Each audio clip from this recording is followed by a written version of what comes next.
Paper 143, Going Through Samaria.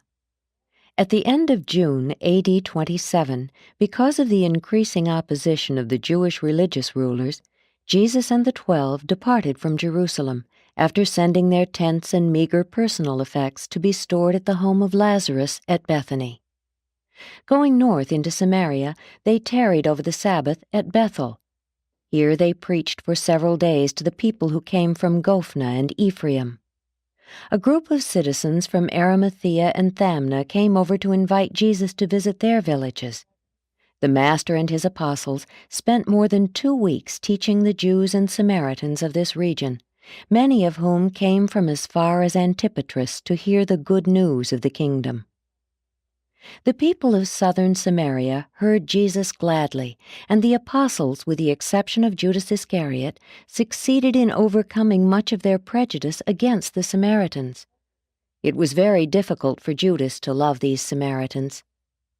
The last week of July, Jesus and his associates made ready to depart for the new Greek cities of Phasaelis and Archelaus near the Jordan.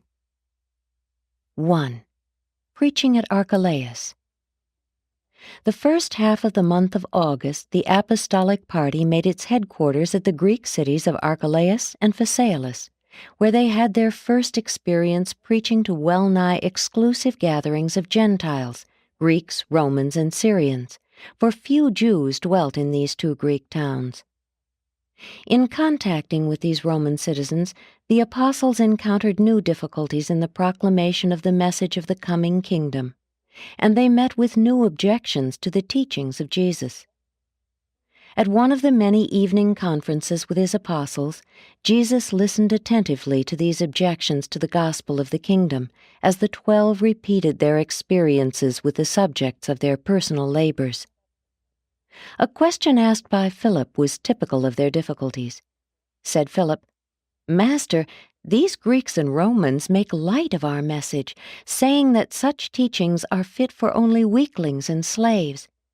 They assert that the religion of the heathen is superior to our teaching because it inspires to the acquirement of a strong, robust, and aggressive character.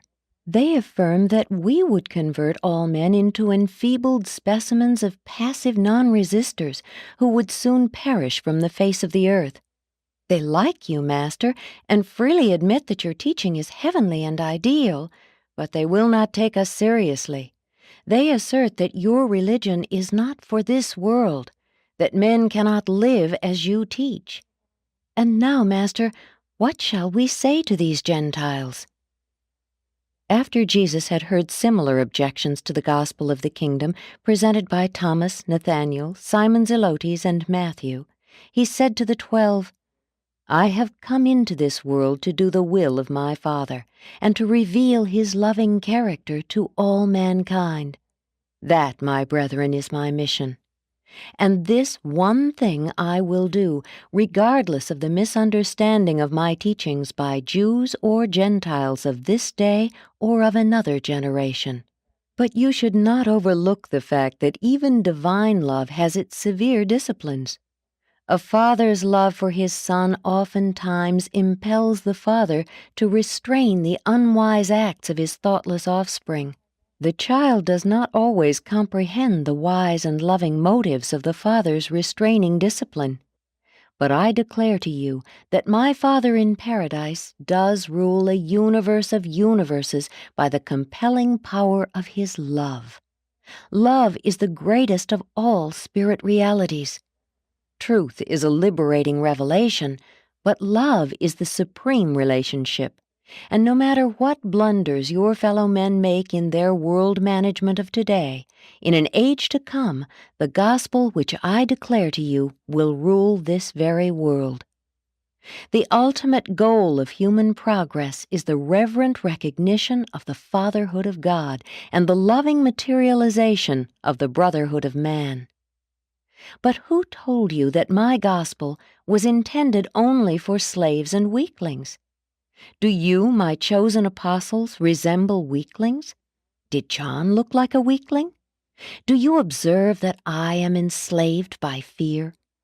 True, the poor and oppressed of this generation have the gospel preached to them. The religions of this world have neglected the poor, but my Father is no respecter of persons.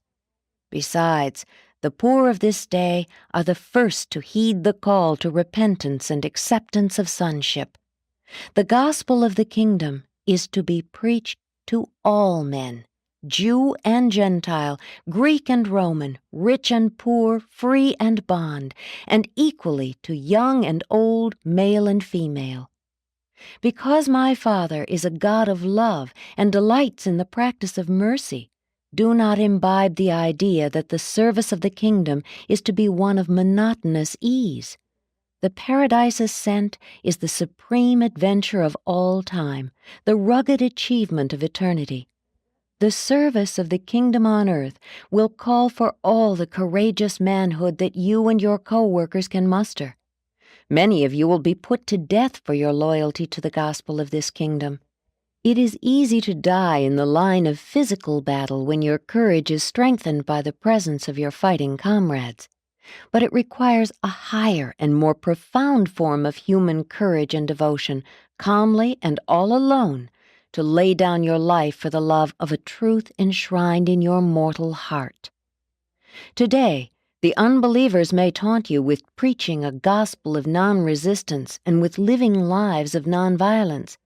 But you are the first volunteers of a long line of sincere believers in the gospel of this kingdom who will astonish all mankind by their heroic devotion to these teachings. No armies of the world have ever displayed more courage and bravery than will be portrayed by you and your loyal successors who shall go forth to all the world proclaiming the good news, the fatherhood of God and the brotherhood of men. The courage of the flesh is the lowest form of bravery. Mind bravery is a higher type of human courage, but the highest and supreme is uncompromising loyalty to the enlightened convictions of profound spiritual realities. And such courage constitutes the heroism of the God-knowing man. And you are all God-knowing men. You are, in very truth, the personal associates of the Son of Man. This was not all that Jesus said on that occasion, but it is the introduction of his address, and he went on at great length in amplification and in illustration of this pronouncement. This was one of the most impassioned addresses which Jesus ever delivered to the 12.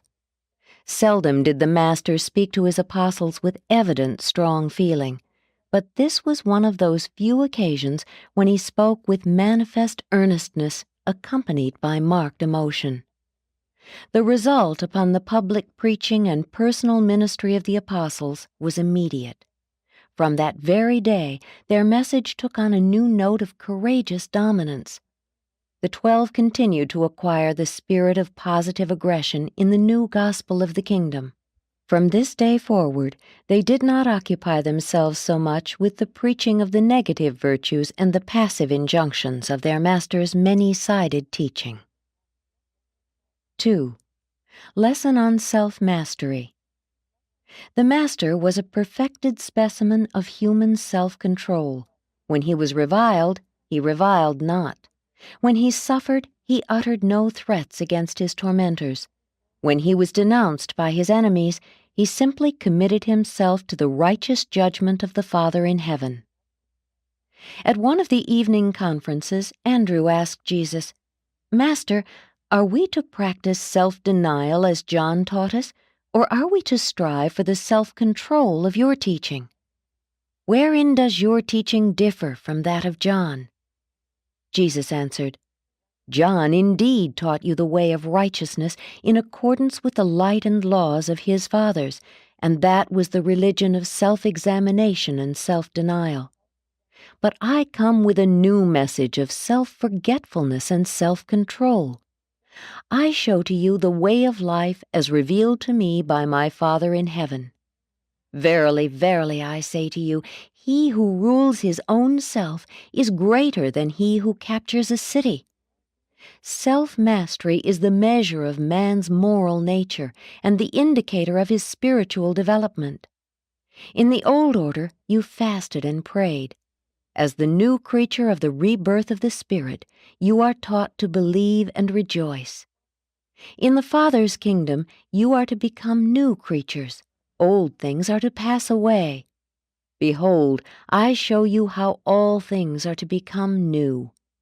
And by your love for one another, you are to convince the world that you have passed from bondage to liberty, from death into life everlasting.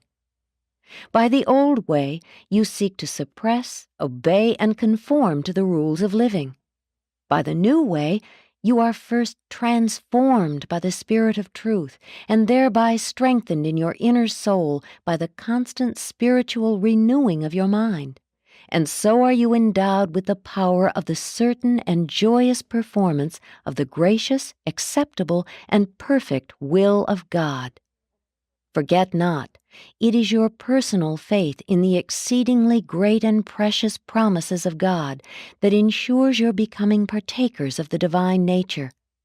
Thus, by your faith and the Spirit's transformation, you become in reality the temples of God, and His Spirit actually dwells within you. If then the Spirit dwells within you, you are no longer bondslaves of the flesh, but free and liberated sons of the Spirit. The new law of the Spirit endows you with the liberty of self-mastery in place of the old law of the fear of self-bondage and the slavery of self-denial. Many times when you have done evil, you have thought to charge up your acts to the influence of the evil one, when in reality you have but been led astray by your own natural tendencies. Did not the prophet Jeremiah long ago tell you that the human heart is deceitful above all things, and sometimes even desperately wicked? How easy for you to become self-deceived, and thereby fall into foolish fears, divers lusts, enslaving pleasures, malice, envy, and even vengeful hatred. Salvation is by the regeneration of the Spirit, and not by the self-righteous deeds of the flesh.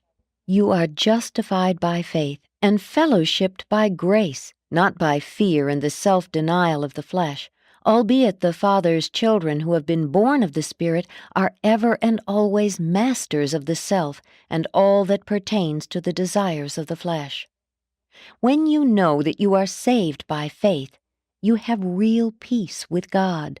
And all who follow in the way of this heavenly peace are destined to be sanctified to the eternal service of the ever-advancing sons of the eternal God. Henceforth, it is not a duty, but rather your exalted privilege to cleanse yourselves from all evils of mind and body, while you seek for perfection in the love of God. Your sonship is grounded in faith, and you are to remain unmoved by fear.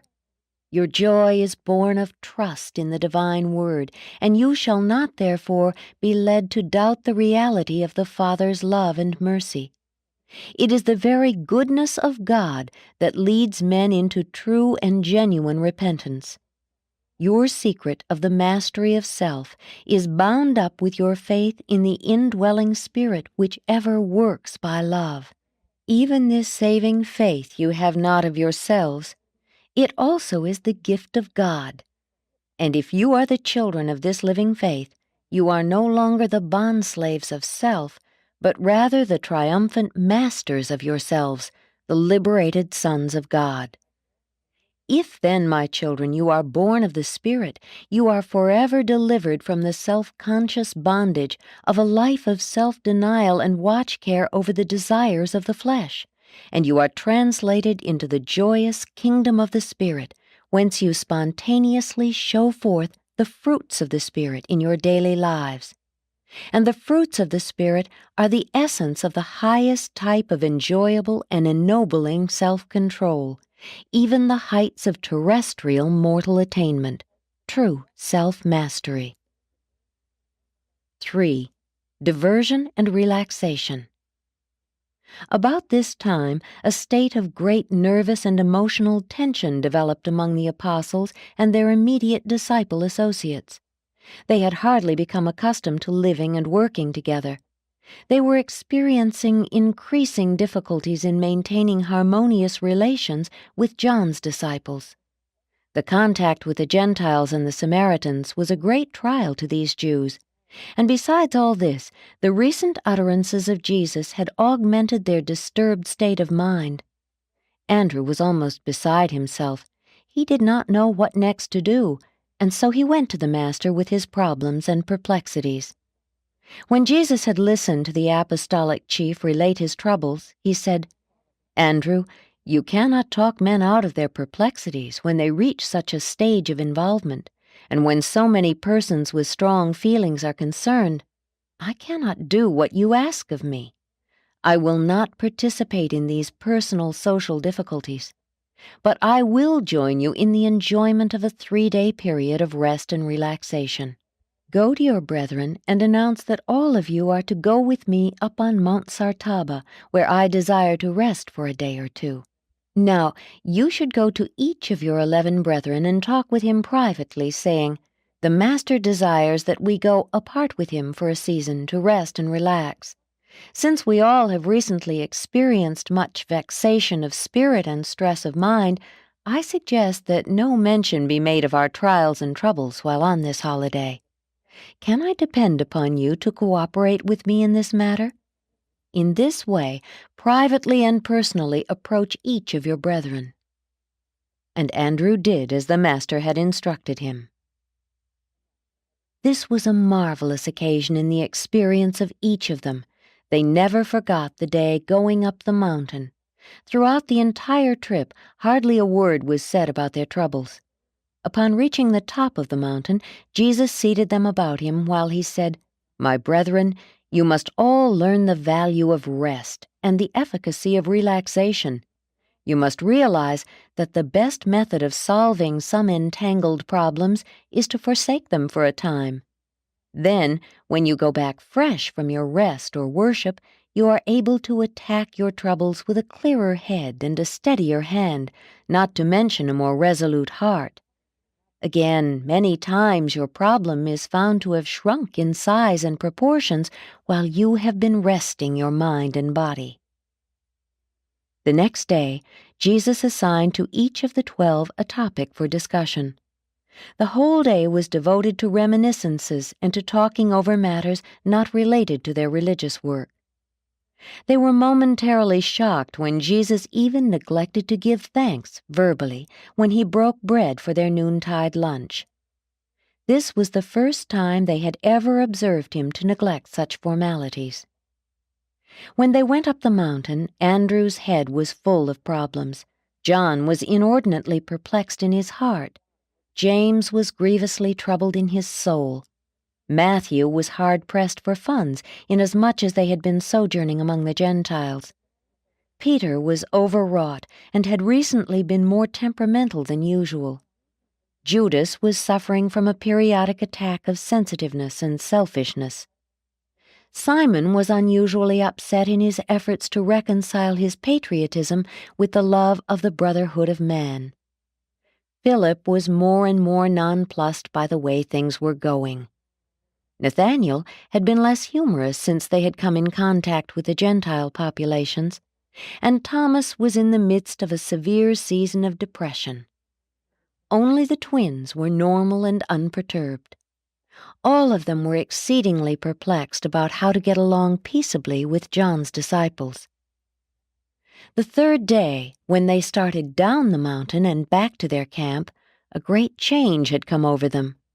They had made the important discovery that many human perplexities are in reality non-existent, that many pressing troubles are the creations of exaggerated fear and the offspring of augmented apprehension. They had learned that all such perplexities are best handled by being forsaken, by going off. They had left such problems to solve themselves. Their return from this holiday marked the beginning of a period of greatly improved relations with the followers of John. Many of the 12 really gave way to mirth when they noted the changed state of everybody's mind and observed the freedom from nervous irritability which had come to them as a result of their 3 days' vacation from the routine duties of life. There is always danger that monotony of human contact will greatly multiply perplexities and magnify difficulties.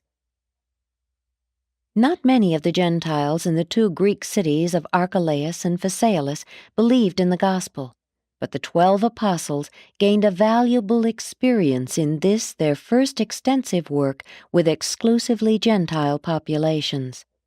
On a Monday morning, about the middle of the month, Jesus said to Andrew, "We go into Samaria," and they set out at once for the city of Sychar near Jacob's well. 4.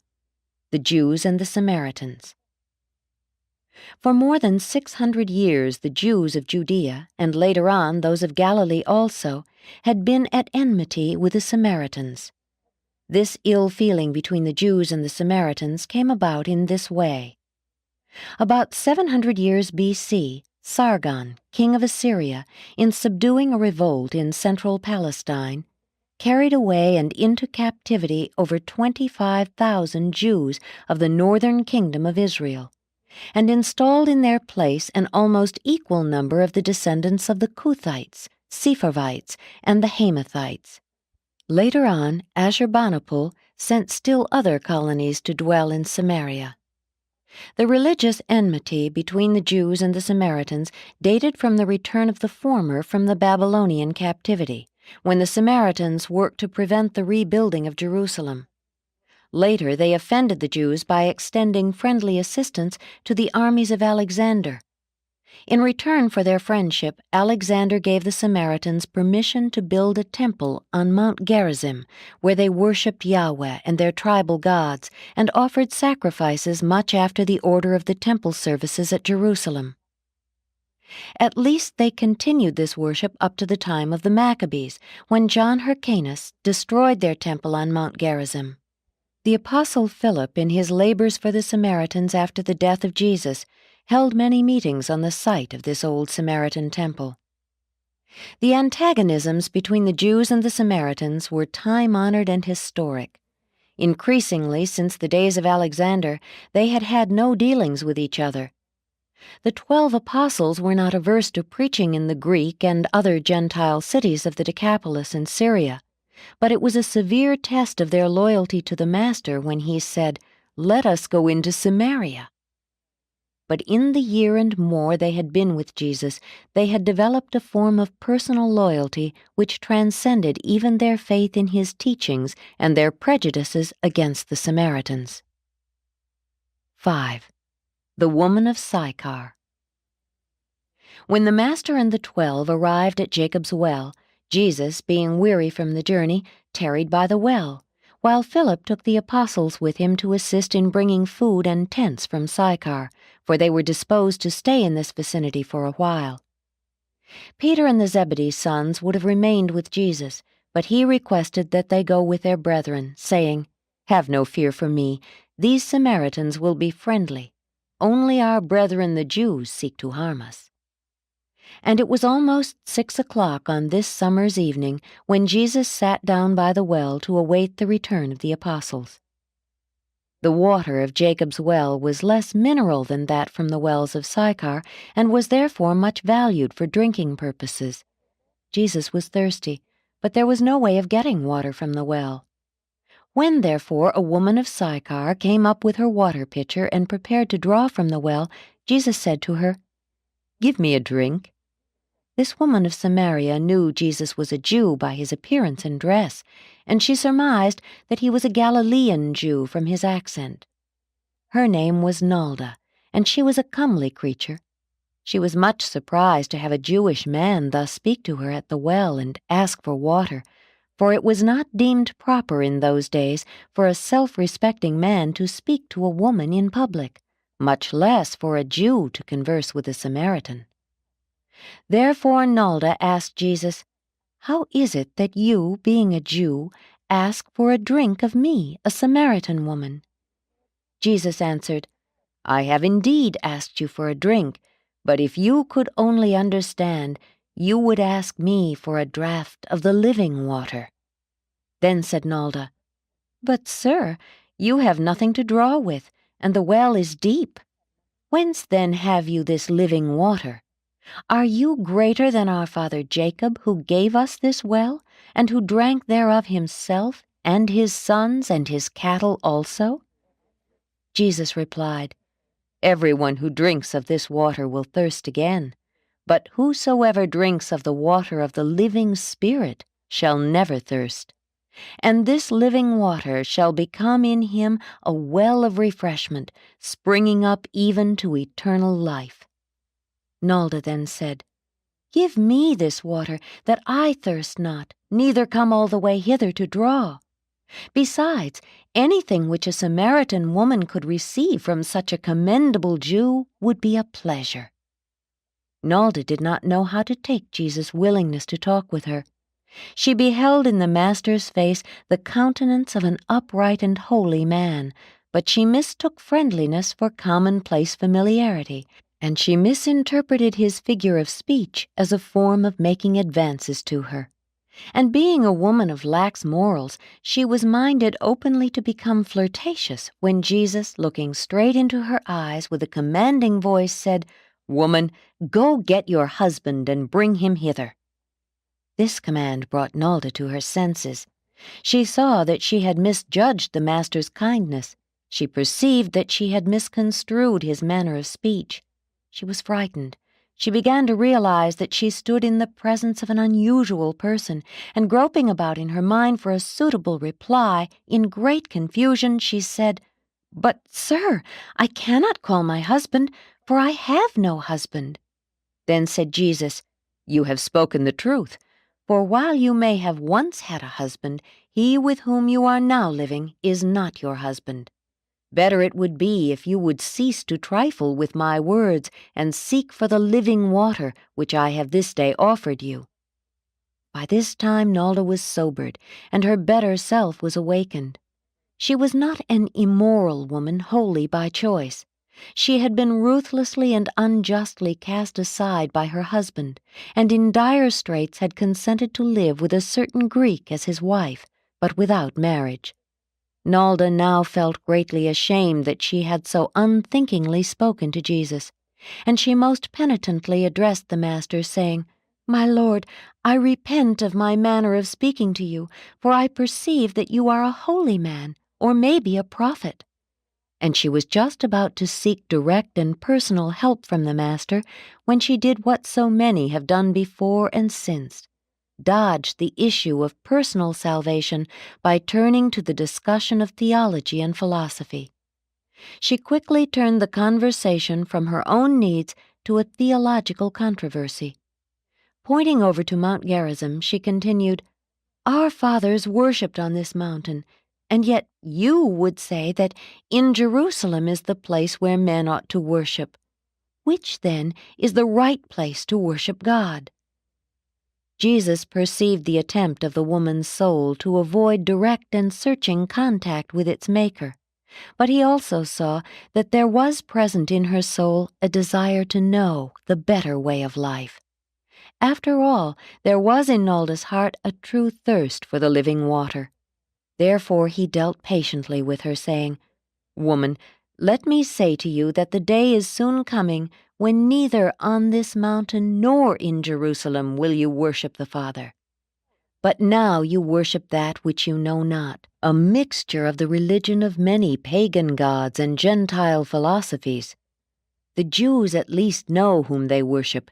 They have removed all confusion by concentrating their worship upon one God, Yahweh. But you should believe me when I say that the hour will soon come, even now is, when all sincere worshippers will worship the Father in spirit and in truth, for it is just such worshippers the Father seeks.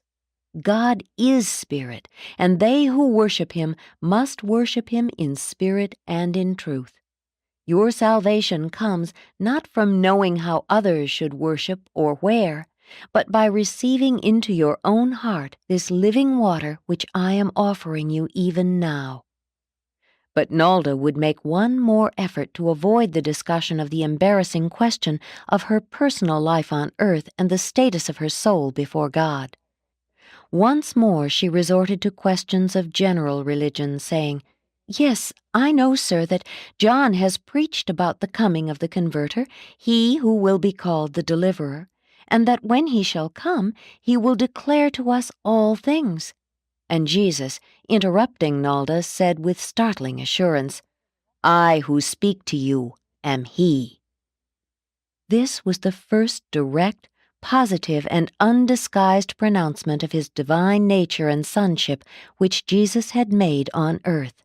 And it was made to a woman, a Samaritan woman, and a woman of questionable character in the eyes of men up to this moment, but a woman whom the divine eye beheld as having been sinned against more than as sinning of her own desire, and as now being a human soul who desired salvation, desired it sincerely and wholeheartedly, and that was enough. As Nalda was about to voice her real and personal longing for better things and a more noble way of living, just as she was ready to speak the real desire of her heart, the 12 apostles returned from Sychar, and coming upon this scene of Jesus talking so intimately with this woman, this Samaritan woman, and alone, they were more than astonished. They quickly deposited their supplies and drew aside, no man daring to reprove him, while Jesus said to Nalda, "Woman, go your way. God has forgiven you. Henceforth you will live a new life. You have received the living water, and a new joy will spring up within your soul, and you shall become a daughter of the Most High." And the woman, perceiving the disapproval of the apostles, left her water pot and fled to the city. As she entered the city, she proclaimed to everyone she met, "Go out to Jacob's well and go quickly, for there you will see a man who told me all I ever did. Can this be the Converter?" And ere the sun went down, a great crowd had assembled at Jacob's well to hear Jesus, and the Master talked to them more about the water of life, the gift of the indwelling Spirit. The apostles never ceased to be shocked by Jesus' willingness to talk with women, women of questionable character, even immoral women. It was very difficult for Jesus to teach his apostles that women, even so-called immoral women, have souls which can choose God as their Father, thereby becoming daughters of God and candidates for life everlasting. Even 19 centuries later, many show the same unwillingness to grasp the Master's teachings. Even the Christian religion has been persistently built up around the fact of the death of Christ instead of around the truth of his life. The world should be more concerned with his happy and God-revealing life than with his tragic and sorrowful death. Nalda told this entire story to the Apostle John the next day, but he never revealed it fully to the other apostles, and Jesus did not speak of it in detail to the 12. Nalda told John that Jesus had told her all I ever did. John many times wanted to ask Jesus about this visit with Nalda, but he never did. Jesus told her only one thing about herself, but his look into her eyes and the manner of his dealing with her had so brought all of her checkered life in panoramic review before her mind in a moment of time that she associated all of this self-revelation of her past life with the look and the word of the Master. Jesus never told her she had had 5 husbands. She had lived with 4 different men since her husband cast her aside. And this, with all her past, came up so vividly in her mind at the moment when she realized Jesus was a man of God, that she subsequently repeated to John that Jesus had really told her all about herself. 6. The Samaritan Revival. On the evening that Nalda drew the crowd out from Sychar to see Jesus, the 12 had just returned with food, and they besought Jesus to eat with them instead of talking to the people, for they had been without food all day and were hungry. But Jesus knew that darkness would soon be upon them, so he persisted in his determination to talk to the people before he sent them away. When Andrew sought to persuade him to eat a bite before speaking to the crowd, Jesus said, "I have meat to eat that you do not know about." When the apostles heard this, they said among themselves, "Has any man brought him aught to eat?" Can it be that the woman gave him food as well as drink? When Jesus heard them talking among themselves before he spoke to the people, he turned aside and said to the 12, "My meat is to do the will of him who sent me and to accomplish his work. You should no longer say, 'It is such and such a time until the harvest.' Behold these people coming out from a Samaritan city to hear us. I tell you, the fields are already white for the harvest. He who reaps receives wages and gathers this fruit to eternal life. Consequently, the sowers and the reapers rejoice together. For herein is the saying true, one sows and another reaps. I am now sending you to reap that whereon you have not labored. Others have labored, and you are about to enter into their labor." This he said in reference to the preaching of John the Baptist. Jesus and the apostles went into Sychar and preached 2 days before they established their camp on Mount Gerizim. And many of the dwellers in Sychar believed the gospel and made request for baptism. But the apostles of Jesus did not yet baptize. The first night of the camp on Mount Gerizim, the apostles expected that Jesus would rebuke them for their attitude toward the woman at Jacob's well, but he made no reference to the matter. Instead, he gave them that memorable talk on the realities which are central in the kingdom of God. In any religion, it is very easy to allow values to become disproportionate and to permit facts to occupy the place of truth in one's theology. The fact of the cross became the very center of subsequent Christianity, but it is not the central truth of the religion, which may be derived from the life and teachings of Jesus of Nazareth. The theme of Jesus' teaching on Mount Gerizim was that he wants all men to see God as a father friend, just as he, Jesus, is a brother friend. And again he impressed upon them that love is the greatest relationship in the world, in the universe, just as truth is the greatest pronouncement of the observation of these divine relationships. Jesus declared himself so fully to the Samaritans because he could safely do so, and because he knew that he would not again visit the heart of Samaria to preach the gospel of the kingdom. Jesus and the 12 camped on Mount Gerizim until the end of August. They preached the good news of the kingdom, the fatherhood of God, to the Samaritans in the cities by day, and spent the nights at the camp. The work which Jesus and the 12 did in these Samaritan cities yielded many souls for the kingdom, and did much to prepare the way for the marvelous work of Philip in these regions after Jesus' death and resurrection, subsequent to the dispersion of the apostles to the ends of the earth by the bitter persecution of believers at Jerusalem. 7.